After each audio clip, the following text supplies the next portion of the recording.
अमरावती के नाम से पुकारा गया। उज्जैन जो मनुष्य को मोक्ष प्रदान करने वाली 7 नगरियों में से एक है। उज्जैन जहां 84 महादेव का आशीर्वाद प्राप्त है। उज्जैन जिस पर सदा ही कृपा रहती है महाकाल की।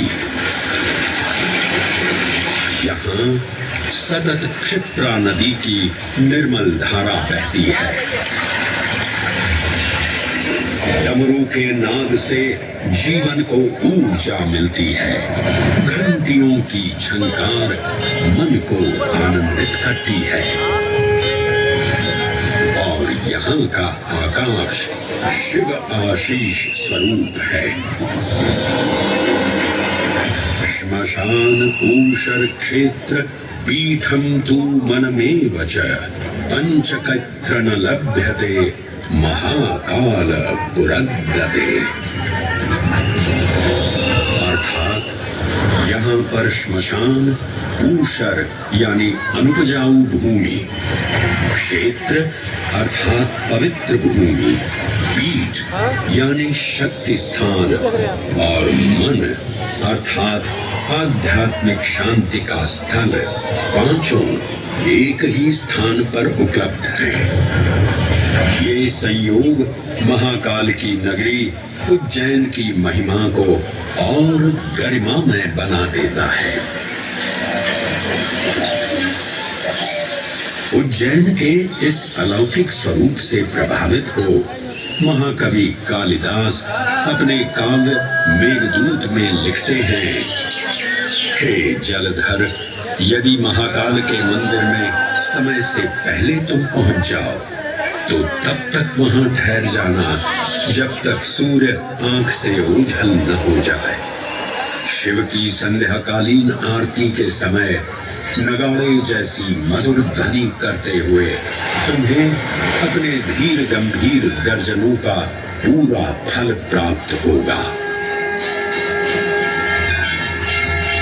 ये संध्या आरती जिसे कालिदास ने सराहा है अत्यंत महत्वपूर्ण है, क्योंकि ये वो प्रहर है जब सभी देवी देवता गंधर्व यहाँ उपस्थित होते हैं।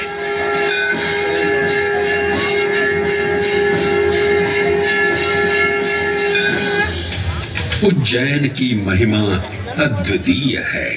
सतयुग, त्रेता युग, द्वापर युग और कलयुग, हर युग में इसका अप्रतिम महत्व रहा है।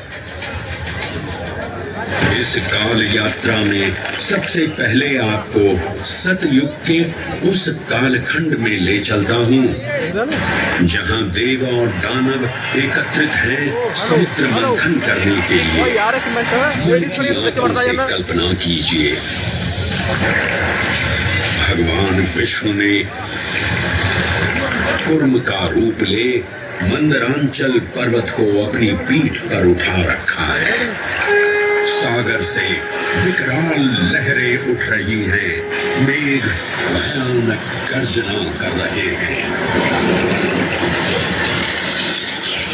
देव और दानव वासुकी सर्प को नीति बना और मंदार पर्वत को मथनी बना सागर को मथ रहे हैं कि तभी जल का पाप कालकूट विष निकलता है और पूरी सृष्टि को अपने ताप से झुलसाने लगता है।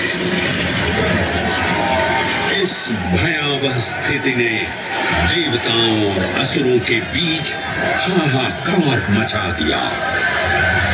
ये कैसा अनर्थ है?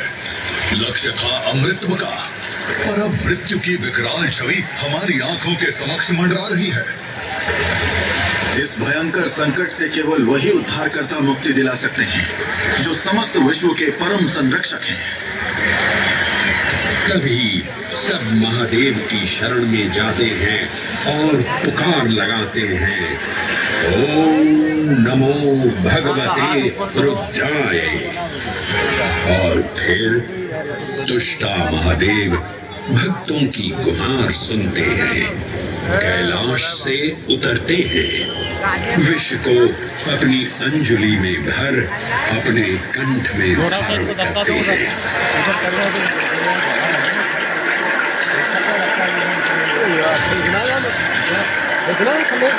गिराओगे मेरे को खड़ा रहे फिर ना खड़ा रहे। अंततो गत्वा सागर मंथन से अमृत कलश प्रकट होता है।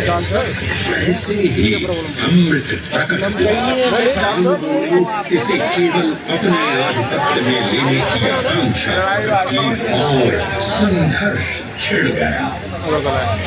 आज यदि हम इस अमृत को प्राप्त कर सकें, तो हम